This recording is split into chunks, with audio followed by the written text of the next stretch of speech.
한번 따라하실까요? 하나님의 때를 위하여 우리를 예비하신 하나님, 하나님의 때를 위하여 우리를 예비하신 하나님. 이 설교 제목의 중요한 포인트는 때라고 하는 단어입니다. 때, 그리고 예비라고 하는 단어입니다. 누구의 때일까요? 하나님의 때. 누구를 예비하나요? 우리를 예비한다. 그래서 하나님의 때를 위하여 우리가 무엇 때문에 살아가나 그랬더니 하나님의 예비하시는 은혜가 있다. 조영기 목사님께서 경상남도 울주군 삼남면 하면서 아주 그 어린 시절을 경남 또는 부산에서 지내신 기억을 말씀하실 때가 있었습니다. 아주 어린 시절에 옛날 집은 텐마루라는 게 있지 않습니까? 여름철에 텐마루에서 낮잠도 자고 쉬기도 하는데 아주 어린 시절에 텐마루는 꽤 높았단 말입니다. 혼자 뛰어내리기도 또 내려오기도 쉽지 않았을 당시에 목사님 아버님께서 용기야 뛰내리라 그러면 제가 지금부터 쓰는 경상도 말은 그냥 제가 쓰는 말이에요.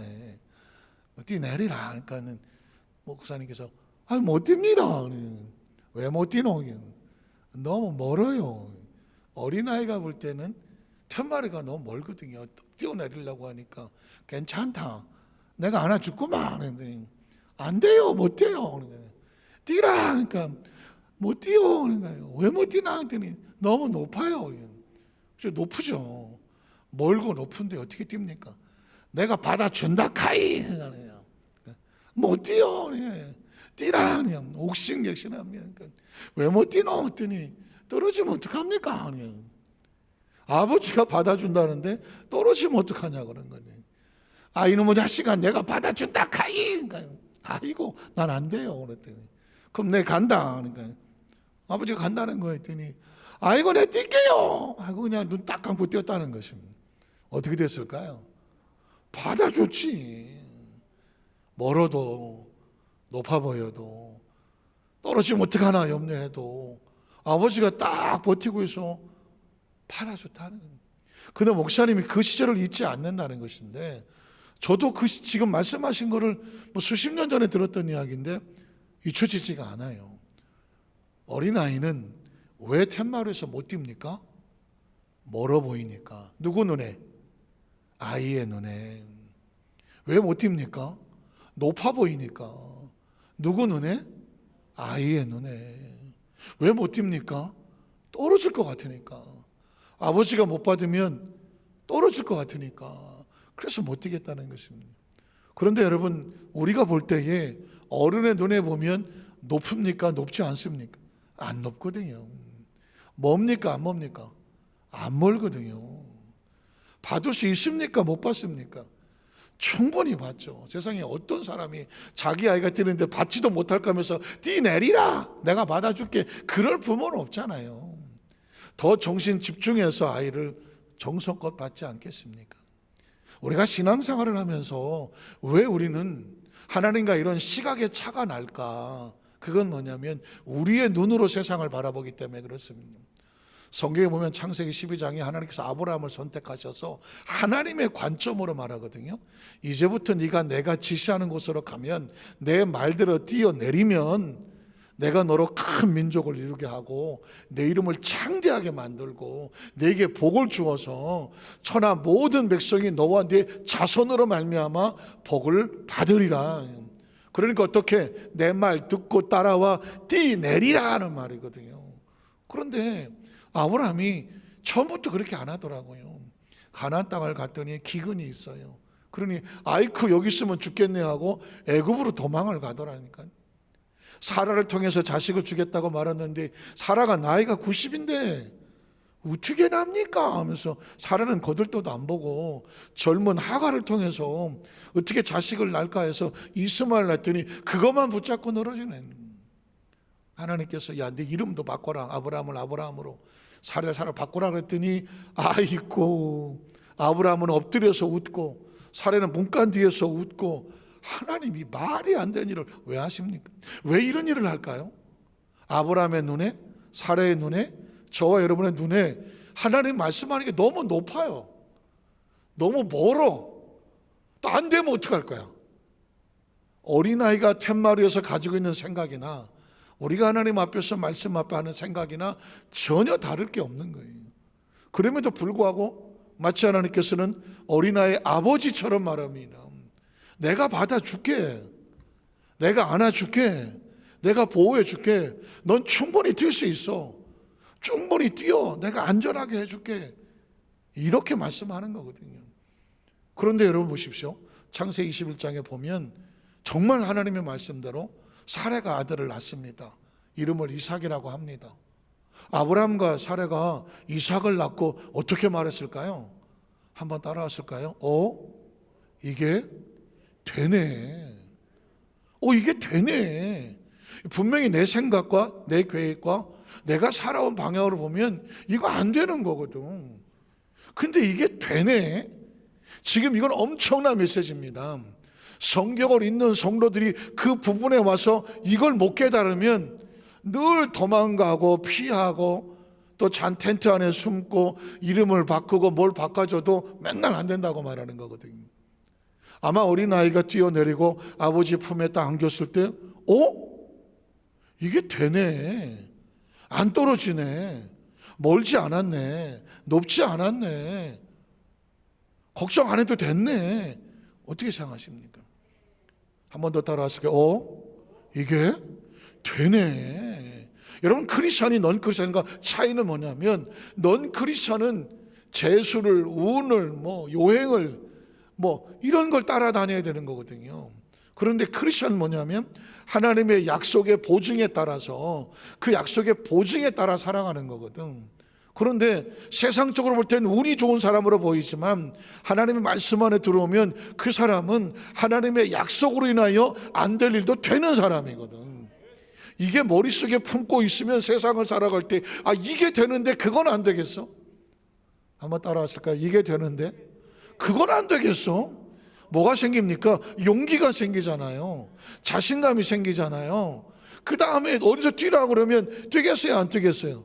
당연히 뛰지. 지난번에도 안전하더만 내가 보기엔 멀어 보이고 내가 보기에는 높아 보이고 내가 보기엔 떨어지면 어떡하지 염려했지만, 그러나 아버지가 버티고 있으면 나는 안 떨어진다, 안전하게 받아주신다. 이걸 뭐라고 말해요? 믿음이라고 말하는 거지. 믿어지니까 뛰어내리는 거지. 내가 높이를 보면, 내가 거리를 보면, 내가 땅에 떨어져서 부상당할 생각하면 못 뛰는 거지.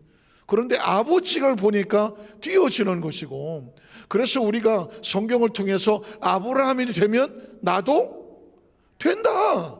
성경을 읽다가 보니까 믿음이 생겨나고, 성경의 믿음의 선배들을 이야기는 뭐냐면 하나님이 이렇게도 하시더라, 저렇게도 하시더라, 이것도 되게 하시더라. 그러면 내 문제도 해결된다 하는 거죠. 이걸 믿음을 키우고 신앙 키워나가는 것이고, 이걸 말씀을 통해서 우리 안에 믿음이 자라는 것이죠. 아브라함이 이삭을 낳고 나서 20년이 정도 지났을 때 도대체 그 안에 무슨 일이 있었는지 하나님께서 아브라함에게 네 아들 이삭을 보리아산에 가서 번제로 드리라고 말을 하거든요. 그러면 예전에 아브라함 같으면 어떻게 돼? 무조건 들고 도망을 쳐야지. 안 되죠. 이거는 이렇게 생각을 해야 되지 않겠습니까? 그런데 여러분 아시는 것처럼 하나님께서 말씀하시자 아브라함은 이삭을 데리고 모리아산으로 올라간단 말이죠. 그래서 이삭은 속을 모르니까 여기 양도 없는데 양의 제사는 어떻게 드리는 겁니까? 그랬더니 하나님 아브라함이 뭐라고 말해요? 아들아, 양은 걱정하지 말자. 하나님이 자기를 위하여 친히 예비하신다는 거야. 이게 어떻게 하루아침에 생기지 않아요. 한번 따라하세요. 아들아, 양은 걱정하지 말자. 하나님이 자기를 위해서 친히 누가 움직여? 하나님이 준비하시리라. 그러니까 우리는 하라는 것만 하면 결과는 누가 책임지시느냐? 하나님이 책임져 주신다. 하라는 대로 뛰어내리면 안아주시는 건 누가 하신다? 하나님이 안아주신다는 것입니다. 그래서 그 아브라함이 이삭을 잡으려고 하니 하나님께서 깜짝 놀라서 아브라함에게 내 아이에게 손대지 말라 그렇게 하시고 뭐라고 하십니까? 이제야 내가 나를 경외하는 줄 알았다는 거예요. 경외란 뭘까요? 충성, 경외하고 고개 90도로 숙이고 어서 오셨습니까? 뭐 이런다고 하는 게 경외가 아니죠. 물론 경외의 표정일 수는 있겠지만 진짜 경외는 뭐냐? 그 사람에 대해서 전적으로 신뢰하는 것이죠. 그가 무슨 말을 하든 그가 한 말에 대해서 그가 하는 행동에서 나는 전적으로 신뢰하는 것, 그게 경외예요. 그게 믿음이라는 것입니다. 누군가 믿음이 뭐냐고 물어보면 믿음이란 뭐냐? 하나님의 말씀에 전적으로 신뢰하고 기도하고 맡긴 거 하나님 일하실 것을 전적으로 신뢰하고 살아가는 거, 이게 크리스찬이거든요. 하나님께서는 그 가운데에 아브라함에게 준 단어가 뭐예요? 예비하신다는 거죠. 예비. 그래서 아브라함을 믿음의 조상으로 세워놓으시고 그 과정을 겪게 하시고 하나님의 이름을 드러내셨는데 하나님은 세우시고 일하시고 뭐 하시더라? 예비하시더라는 것이죠. 그러면 이제 우리가 눈치를 채워, 우리가 예수 믿고 하나님의 자녀가 된다는 것은 하나님이 나를 세워가시는 과정이구나. 어떤 상황, 각자 형편 처지는 다 달라요. 그 과정이구나. 그리고 그 과정 속에 하나님께서 나를 세워놓으시면 나에게 일을 맡기시는구나. 그 하나님과 함께 일을 하고 결과적으로 뭐냐? 하나님이 예비하신 것을 통하여 완성하게 하시는구나. 그래서 성경 속에 있는 사람들은 다 그런 샘플이에요. 우린 첫 번째로, 감옥에 갇혔던 죄수였던 요셉을 왜 총리로 세우느냐? 요셉에 대해서 수천만 번 설교했어요. 그 중에 오늘 한 포인트만, 왜 요셉이 총리가 되어야 되냐? 안 되면 안 되냐? 그 얘기를 하는 거예요. 왜 하나님은 요셉을 총리로 세우셔야만 됐나? 자, 성경을 들어보겠습니다. 창세기 37장 5절로 11절에 보면 요셉이 꿈을 꾸고 자기 형들에게 말하며 그들이 그를 더욱 미워하였더라. 저는 여기서 질문이 생기더라고요. 이제까지 그런 질문을 제가 못 해봤는데 이번에 말씀을 준비하면서 질문이 생겨. 요셉이 꿈을 꾸고 자기 형들에게 말을 하면, 야, 너 대단한 꿈을 꿨다. 하나님이 너를 특별히 사용하시나 봐. 그래? 야, 이 하나님이 꿈을 준 사람을 우리가 도와주자. 같이 가서 도와주고 밥도 사주고 뭐 필요한 거 없냐? 우리가 좀 너에게 힘이 되어줄게. 이렇게 사람들이 몰릴 줄 알았는데 그러기는커녕 그 꿈 이야기들이 뭐라고 말합니까? 그 때문에 그를 더욱 미워하더라고요. 세상에 그런 일 겪어봤습니까? 하나님 내게 사명을 맡겼는데, 나에게 직분을 맡겼는데, 나에게 어떤 꿈을 주셨는데, 내가 마음에 확신이 생겼는데, 응답을 받았는데, 그 이야기를 했던 사람들이 도와주기는커녕 아이고 웃기고 있네, 조롱하거나 비아냥거리거나, 그래 너 혼자 잘해봐, 어떻게 그 꿈이 어떻게 되나 보자야. 혹시 그런 일을 겪어보지 않았습니까? 그 제가 질문하는 거, 하나님의 꿈을 꾸었는데 왜 세상이 안 도와줍니까?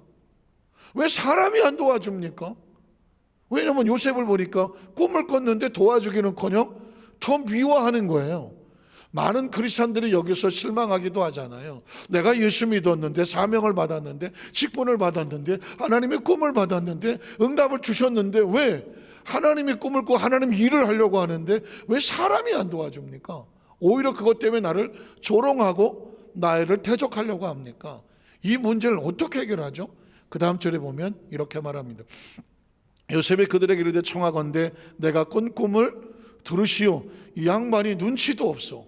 처음에 꿈 얘기를 했으면 사람들의 눈치가, 눈을 막 삐쭉삐쭉거리고 말이야, 입을 삐쭉삐쭉거리고 이상하면 느끼고 하지 말아야 되잖아. 이 양반은 그런 것도 없어. 하나님 주신 그 꿈 때문에 또 꿈 이야기를 해요. 우리가 밭에서 곡식단을 묶더니 내 단은 일어서고 당신들의 단은 내 단을 둘러서서 절하더이다. 그의 형들이 어떻게 입에 거품을 물고 그에게 이르되, 야, 나 정말 듣자 하니까 못 들어주겠네. 네가 참으로 우리 왕이 되겠냐? 네가 참으로 우리를 다스리게 되겠느냐? 이거 안 되겠는데?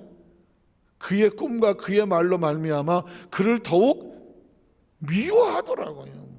우린 여기서 어떤 눈치를 채게 되냐면, 우리가 하나님의 꿈을 꾸고 하나님의 일을 하고 하나님의 직분을 받고 예수를 믿고 하나님의 자녀가 되어진다고 해서 세상이 당장 우리를 도와주려고 애를 쓰지는 않고 오히려 우리에게 적이 되려고 덤벼들 수도 있겠구나. 그럼에도 불구하고 하나님 이걸 모르시겠어요? 하나님의 사람들이 하나님으로 인하여 세상에 어려움을 당할 때에 그것을 하나님께서 모르셨을까? 알고 계셨겠지. 그럼에도 불구하고 요셉에게 꿈을 꾸게 하신 이유가 뭘까? 그에게는 목적이 있기 때문이네. 한번 따라하자. 하나님께서는 그의 사람들에게 분명한 목적이 있게 하신다는 거죠. 요셉이 하나님의 꿈을 꾸었어. 그것 때문에 시련도 앞으로 계속 당할 거야. 그럼에도 그것까지 알고 그 사명을 맡겼다면, 그 직분을 맡겼다면, 하나님은 요셉을 고통스럽게 하려고 하는 것이 아니라 그걸 뛰어넘는 하나님의 이유와 목적이 있어요. 한번 따라하세요. 크리스찬은 하나님 안에서 하나님께서 주시는 이유와 목적으로 사는 거예요. 사람들의 인기와 박수와 사람들이 칭찬과 사람들의 손길로 도와주는 재수와 요행으로 사는 것이 아니라 내 환경과 상관없이, 여건과 상관없이 나는 하나님께서 여기 나를 세워주시는 이유와 목적으로 산다.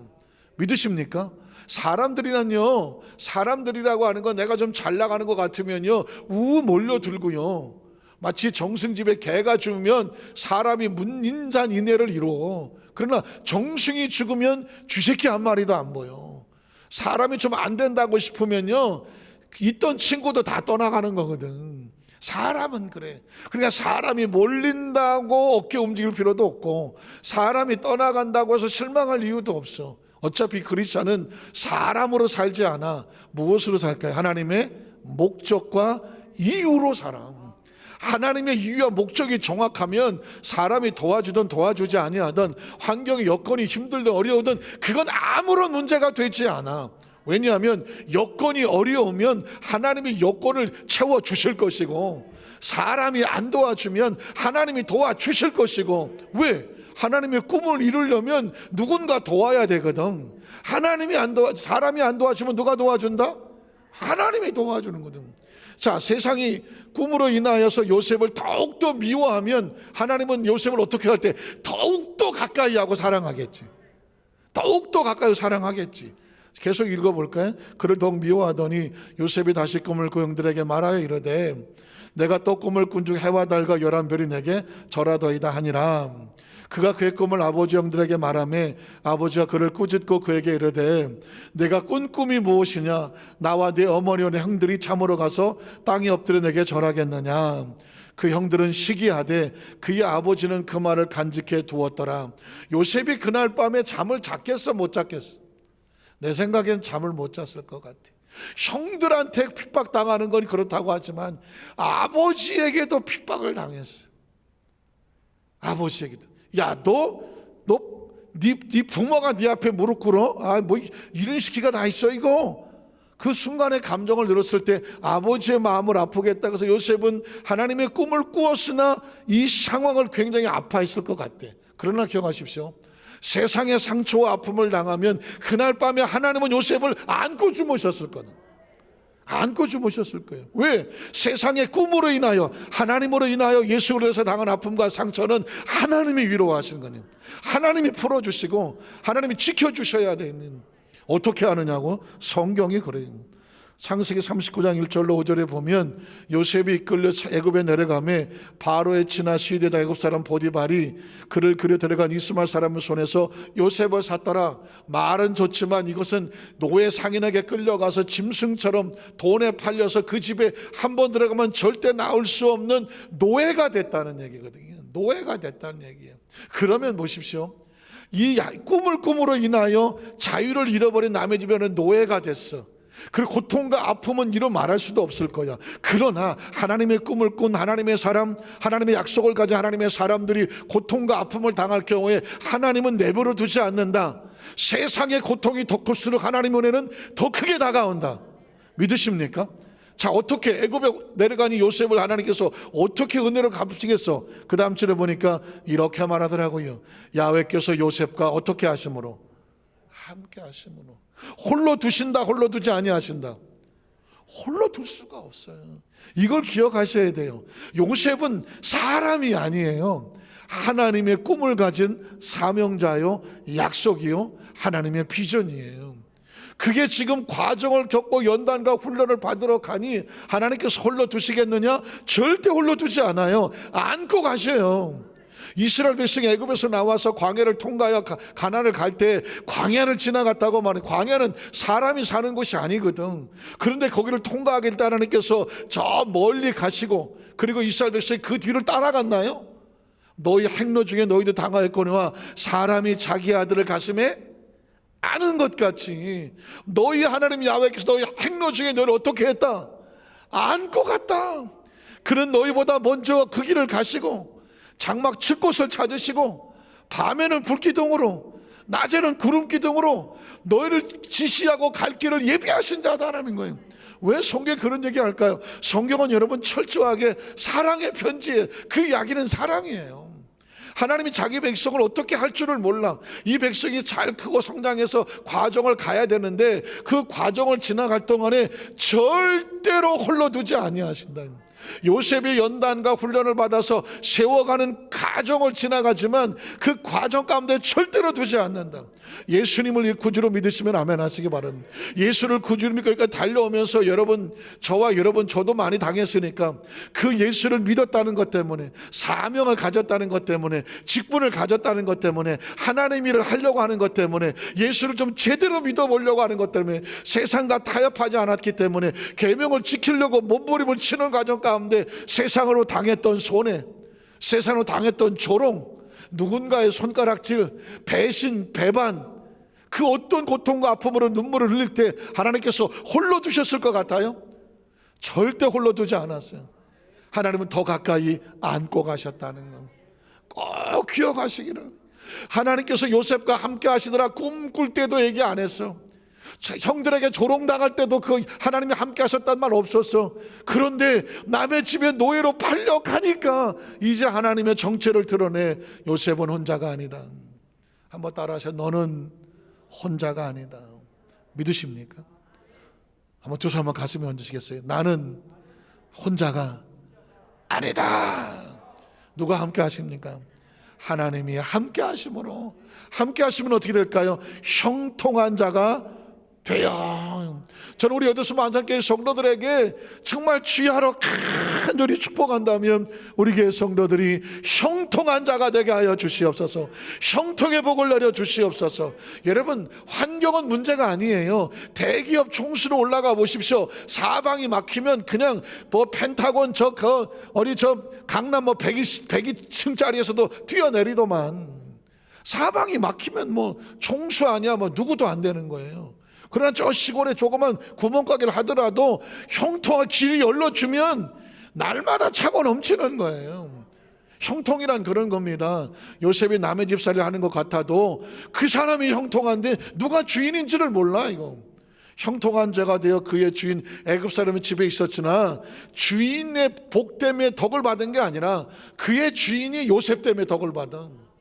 야훼께서 그와 함께 하심을 보며 또 야훼께서 그의 범사 형통케 하심을 보았더라. 그래서 요셉이 그의 주인에게 은혜를 입어 섬김에 그가 요셉을 가정 총무로 삼고 자기 소유를 다 그의 손에 어떻게 맡겨야지.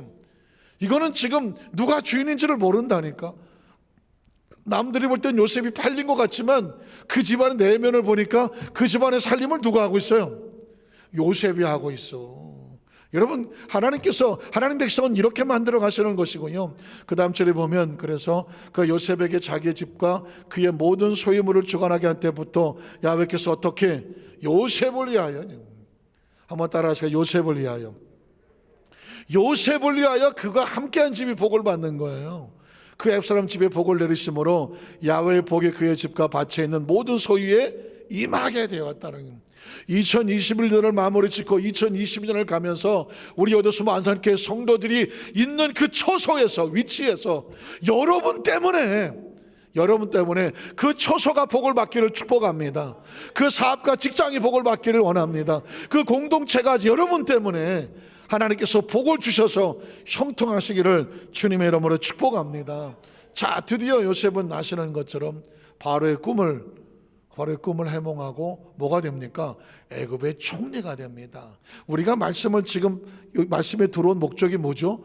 요셉이 왜 총리가 되느냐? 이게 목적이잖아요. 창세기 45장 4절 5절에 보면 요셉이 이렇게 말하죠. 내가 총리가 된 목적이 있다. 요셉의 형들에게 이르되 내게로 가까이 오소서. 그들이 가까이 가니 이르되 나는 당신들의 아우 요셉이고 당신들이 나를 죽으라고 애굽에 팔아버린 사람이요. 자, 여기까지는 이제 당신들이 나를 이곳에 팔았다고 해서 내가 보복하고 복수하여 당신들의 생명을 끊어버리거나 그대로 당신을 노예처럼 팔아버릴까 봐 근심하거나 한탄하지 마소서. 왜냐하면 나는 내가 이곳에 온 목적을 안다. 그 목적이 뭘까요? 하나님이 생명을 뭐 하시려고? 구원하시려고. 여러분 이 구절을 꼭 기억하십시오. 한번 따라왔을까요? 하나님이 생명을 구원하시려고 하는 거예요. 요셉이 애굽의 총리가 된 이유가 뭐라고요? 총리가 돼서 바로에 이어서 2인자가 되고 나면 그 모든 살림을 맡아서 움직일 수가 있거든. 그렇게 함으로 인하여 요셉은 애굽의 생명도 살리고 애굽의 양식을 얻으러 오는 야곱과 그의 족속도 살리기 위해서. 이해가 되십니까? 오늘 저와 여러분이 예수를 믿고 하나님의 자녀가 되면 각자 위치에 하나님이 세워주셔. 연단도 있고 아픔도 있고 눈물도 있고 있겠지만 그 과정을 통하여 결코 망하게 하지 않아. 망할 수가 없어. 요셉은 도중에 구덩이에서 죽을 수 없으며 그 노예 손에 팔려서 짐승에 물려 죽을 수도 없으며 바로의 왕궁에 들어가서 죄수로 끝날 수도 없어. 왜냐하면 요셉에겐 뭐가 있을까? 하나님의 약속이 있어. 하나님의 사명이 있어. 하나님의 꿈이 있어. 예수님을 구주로 믿으면 다시 한번 아멘 하시기 바랍니다. 저와 여러분 예수를 믿으면 우리 안에 성령님이 와서 계시고 우리에게 하나님의 약속이 있다니까. 하나님의 꿈이 있다니까. 하나님의 계획이 있는 거예요. 예수 믿는다는 건요 교회 다니는 성도가 아니에요. 하나님이 우리 안에 계획을 두신 성도야. 하나님이 우리 안에 꿈을 두신 성도라니까. 하나님 우리를 통해서 일하시려고 하는 하나님의 역사가 있는 성도예요. 저와 여러분은 하나님과 운명이 같아. 하나님이 가시면 우리도 따라가고, 여기가 하나님의 집이니까 여러분 주일이라고 이곳에 나와 계시잖아요. 마찬가지예요. 하나님이 움직이면 같이 가고 하나님이 서시면 같이 선다. 이 이야기는 뭐냐? 하나님과 우리는 운명의 공동체야. 하나님의 꿈은 누굴 통해서 이루시느냐? 저와 여러분을 통해서 이루어 주시니, 하나님께서 세우시면 막을 자가 없고 하나님이 채우시면 털어갈 자가 없으며. 믿으십니까? 그러니까 저와 여러분이 예수를 믿는다는 이 근본적인 정체성이 바뀌어야 돼. 교회 다니는 성도가 아니라니까. 나 교회 다녀야가 아니라니까. 내 안에 하나님의 꿈이 있고 하나님의 비전이 있고 약속이 있어. 사명이 있다니까. 나를 통하여 살아가는 동안에 뭐 하시게 하려고? 생명을 구원하시게 하려고. 한 사람을 구원할지 두 사람을 구원할지 1000명을 구원할지 10,000명을 구원할지 그건 하나님의 영역이고, 중요한 건 나를 통해서 나를 만나는 사람들의 생명을 어떻게 한다? 살린다. 그게 저와 여러분이 땅에 살아야 될 목적이에요. 나를 당신들보다 먼저 보내셨습니다. 하나님의 큰 구원으로 당신들의 생명을 보존하고, 요셉을 죽이려고 했던 사람인데 그들의 생명까지 보존하고 그들의 후손도 세상에 두시려고 나를 당신들보다 먼저 보내셨습니다. 그러자 나를 이로 보낸 이는 누구예요? 사람이 아니고 하나님이시다. 하나님이 나를 바로에게 아버지로 삼으시고 그 온 집의 주로 세워주시며 애굽 온 땅의 통치자로 삼아주셨는데, 이유는 뭐라고? 애굽에 왔으면 애굽의 생명을 살려라. 그래서 여러분 7년 환란, 7년 풍년 기근 동안에 요셉은 그 애굽을 살리잖아요. 요셉 때문에 애굽의 나라가 살게 되었습니다. 그럼 애굽은 왜 살려? 뜬금없이? 나중에 야곱이 그 65명의 자기의 식솔들을 들고 내려와서 그 애굽에서 430년 동안 300만으로 번식하고 성장하게 되거든. 지금 내가 도와준 이 애굽이 나중에 우리 민족을 살리는 축복의 통로가 되더라고. 오늘 저와 여러분의 삶 현장 가운데 예수를 믿고 하나님의 자녀가 되어서 나를 세워주시고 여기까지 이끌어주셨다면 이 목적과 이유를 알아야 돼. 내가 왜 사나? 지금 내가 왜 서 있나? 앞으로 나의 삶은 어떻게 될까? 이건 말씀의 근거에서 사는 것이고, 그래서 우리 예수 믿는 성도들은, 이 하나님 위한 목적을 아는 성도들은 지나간 과거에 원한이 없어.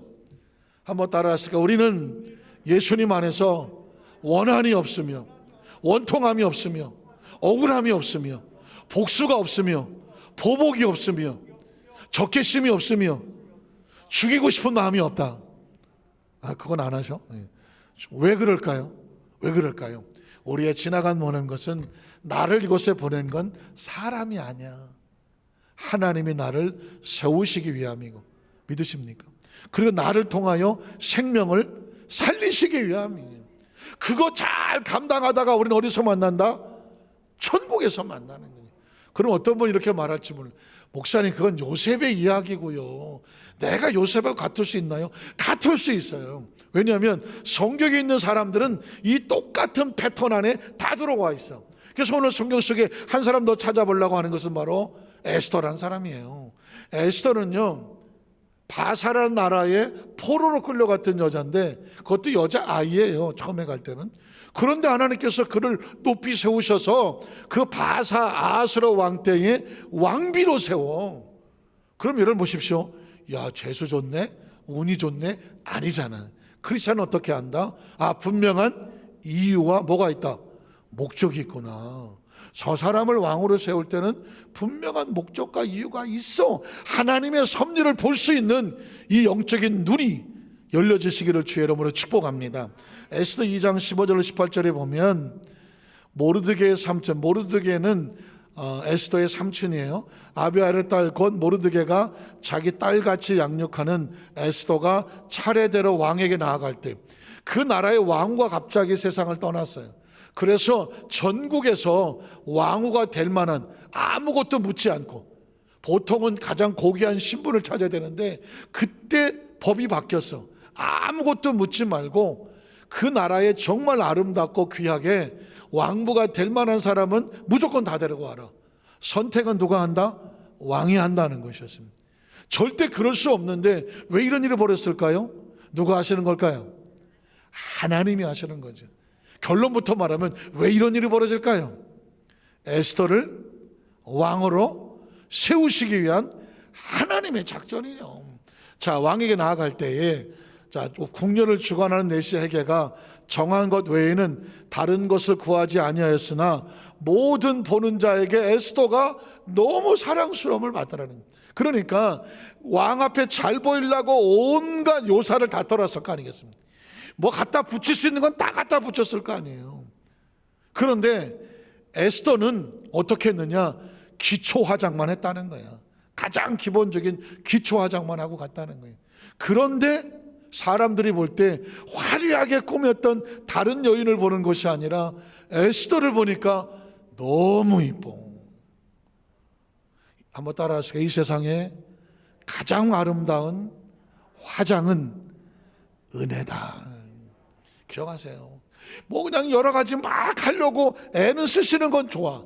그러나 진짜 누가 이쁜 사람이냐? 은혜 받은 사람을 보면 넋을 놔요. 사람이 그 속에서 은혜가 나오잖아요. 남녀를 막론하고 은혜 받은 사람은요, 쳐다보기만 해도 그렇게 아름다울 수가 없어. 왜? 그 영혼에서 빛이 나와. 저는 우리 여도수 만산교회 성도들이 모든 면에서 아름답기를 원하시나 은혜로 인하여 사람들이 쳐다보니까 너무 귀하고 아름다운 은혜의 감동함이 있기를 주님의 이름으로 축복합니다. 왜냐하면 에스더는 화장빨로 된 게 아니라는 것입니다. 화장빨로 된 게 아니다. 왜냐?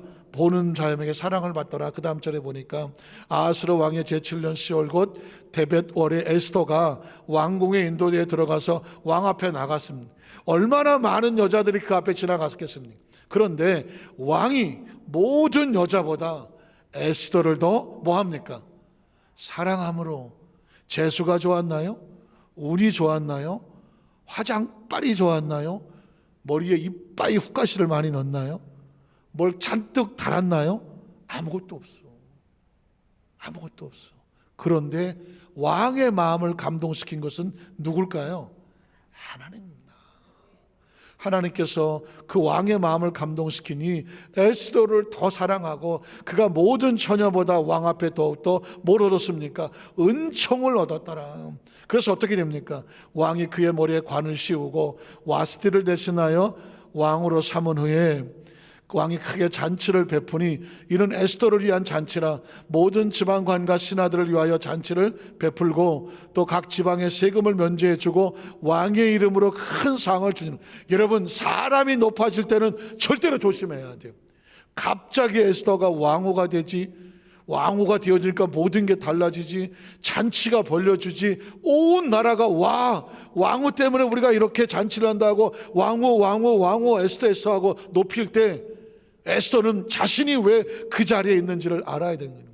한번 따라, 사람이 나를 높여줄 때 나는 하나님께서 내게 세워주시는 이유와 목적을 분별해야 된다. 갑자기 큰 돈이 들어오든, 갑자기 큰 지위가 생기든, 갑자기 내게 권세가 생기든, 갑자기 내가 인기가 생기든, 아니 내가 왜 예상치 않았던 나에게 큰 어떤 행복과 세상적으로 행운이 들어오거든, 기억하십시오. 하나님의 이유와 목적은 따로 있다. 왜냐하면 에스더가 왕후가 되고 나서 하나님의 때가 다가옵니다. 유다 민족이 어려움을 당하게 됩니다. 4장 7절로 11절에 보니까 모르드게가 자기가 당한 모든 일과 하만이라는 사람이 그 당시 총리로 있었는데, 이 모르드게가 자기 앞에 절을 안 하는 걸 기분 나쁘게 여기고 모르드게가 유다인이라는 사실을 알고, 야, 이 땅의 유다인들을 다 죽여버리자, 작전을 짰습니다. 그래서 유다인을 멸하려고 어떻게 왕의 금고에 바치기로 한 은에 정확한 액수를 하다하게 말하고, 자, 유다인을 진멸하라고 수산궁에 내린, 왕이 조서를 내렸어. 도장도 다 찍었어.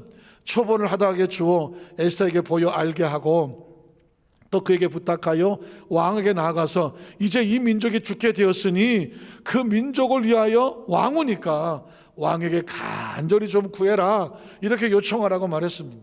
자, 그랬더니 하닥이 돌아와 모르드게의 말을 에스더에게 알림해 에스더가 뭐라고 말하냐면, 하닥에게 이르되,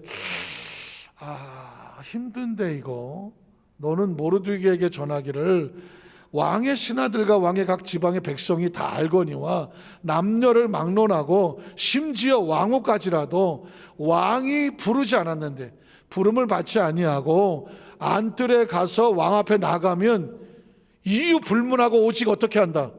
죽였습니다. 이게 법이라는 것입니다. 법이라니 왕후도 나갈 수 있나요, 없나요? 나갈 수가 없다는 겁니다. 고개를 갸우뚱거리면서 이거 안 되는데, 그래서 그자에게 금규를 내밀어. 왕이 허락해야 살 건데 사실은 지금 내가 왕이 나를 살짝 멀리하고 있는 중이라는 것입니다.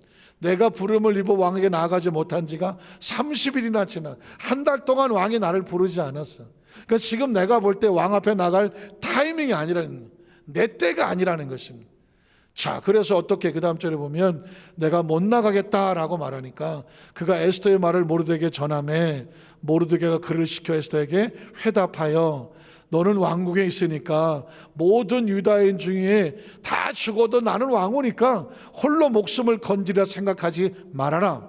이때에 너는 지금이 왕 앞에 나갈 때가 아니라고 말했지만 지금 이때에 내가 너 혼자 살려고 만일 잠잠하여 말이 없으면 유다인들은 다른 사람, 다른 방법으로 말미암아 노임과 구원을 얻으려니와 너는 하나님이 세운 이 때를 네가 거절함으로 말미암아 너와 네 아버지 집은 정말 잃고 싶지 않은데 하나님의 때를 놓치면 그 집은 어떻게 된다?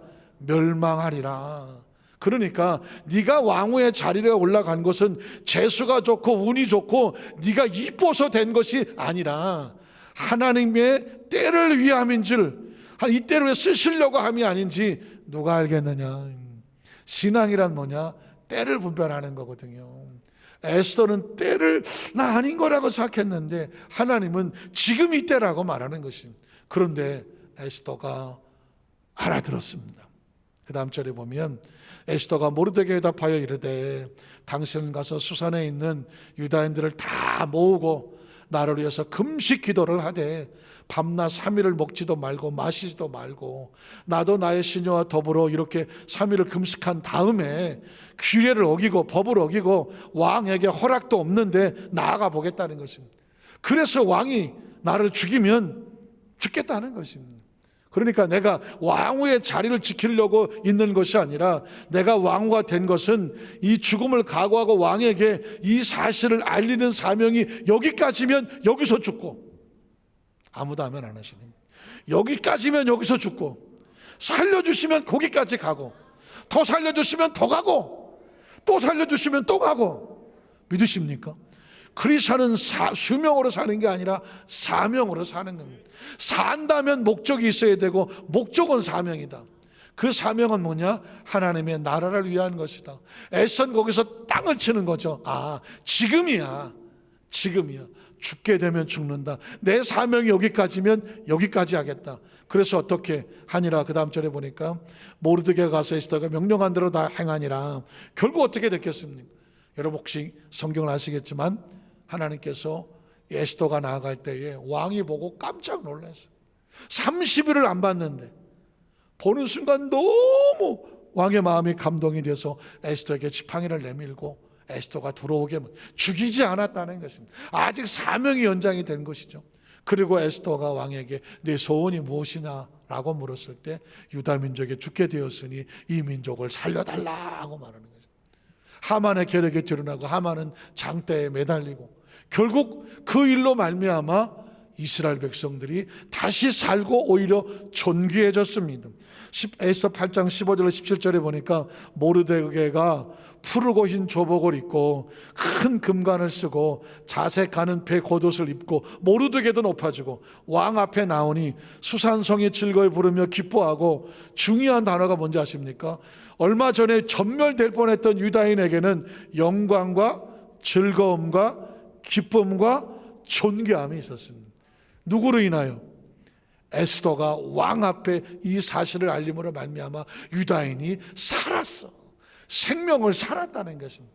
그 다음 절에 보면 왕의 어명이 이르는 대로 각 지방 각읍에서 유다인들이 즐기고 기뻐하여 잔치를 베풀고 그날을 명절로 삼으니 본토 백성이 어제까지는 유다인이 죽을 줄 알고 옆에 오지도 아니하더니 이제는 유다인들을 두려워하여서 유다인으로 나도 유대인이 되고 싶소 라고 청하는 자가 많았다라는 것입니다. 말씀을 정리하기 원합니다. 요셉을 총리로 세운 이유는 생명을 살리려고 하는 거죠. 에스더가 포로로 끌려갔는데 우연히 끌려간 것도 아니야. 거기서 왕후가 돼. 이유가 뭐예요? 그 백성을 살리라고. 하나님이 저와 여러분 예수를 구주로 믿고 하나님의 자녀가 되면 하나님의 자녀는 목적 없지 않아요. 반드시 목적이 있어요. 그 목적은 뭐냐? 가정을 살리든 사업을 살리든 직장을 살리든 여러분이 속한 공동체를 살리든 하나님 줄로 제 아름다운 교회 각자 직분과 사명을 가지고 나를 세웠다면 하나님 나를 통하여 이 집단이 또는 이 공동체가 이 구조가 조직이 이 모임이 복을 받게 하여 주시옵시고 나로 인하여 생명이 살아나는 역사가 나타나게 하여 주시옵소서. 이 때를 위해서 저와 여러분을 세워주신 것이고 그 때를 놓치면 신앙에 평생 후회하게 되는 것입니다. 그 때를 지키는 자는 함께 살고 그 생명을 하나님께 영광을 돌리게 되는 줄로 믿습니다. 간절히 바라기는 한 해를 마무리 지면서 또 새해를 맞아가는 그 중요한 시점에서 지난 한을 돌이켜보면서 나는 하나님의 때를 붙잡고 살아왔는가 가만히 묵상해보고 앞으로 살아간 삶 가운데 하나님 내게 맡겨진 그 때를 놓치지 않아서 나로 인하여 수많은 생명이 살고 나도 하나님께 영광을 돌리는 축복의 통로들 되시기를 주님의 이름으로 축원합니다. 기도하겠습니다. 하나님 아버지 감사합니다.